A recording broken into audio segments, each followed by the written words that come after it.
To remove, inspect, and replace the drive belt on a Polaris Pro-RMK, follow these steps. Caution: do not attempt to remove the drive belt after operating in reverse. The snowmobile must be stopped after forward motion to prevent damage to components during belt removal. Ensure the vehicle is on a flat, level surface. Remove the left side panel by releasing the rubber strap and turning the 2 quarter-turn latches. Pull the side panel out and lift up to remove. If needed, rotate the driven clutch counterclockwise 1 quarter turn by hand to disengage reverse. Set the parking brake. Take note of the drive belt direction of rotation. The belt must be installed in the same direction if reusing. Remove the clutch spreader tool from the side panel trim and spread the trim as needed to access the clutch.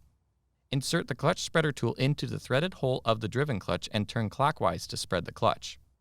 Notice, if the tool does not turn readily, rotate the driven clutch an additional 1 quarter turn counterclockwise and try again.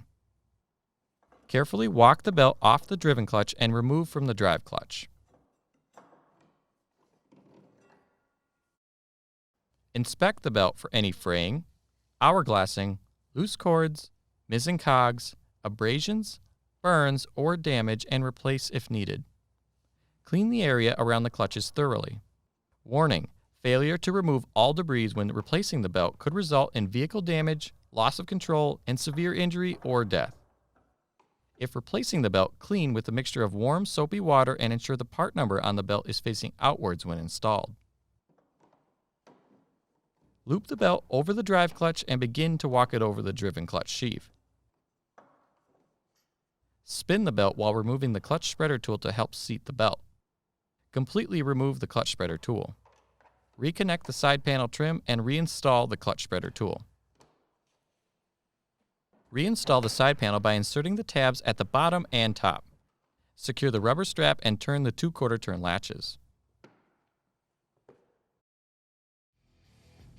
For more information, see your authorized Polaris dealer or visit Polaris.com.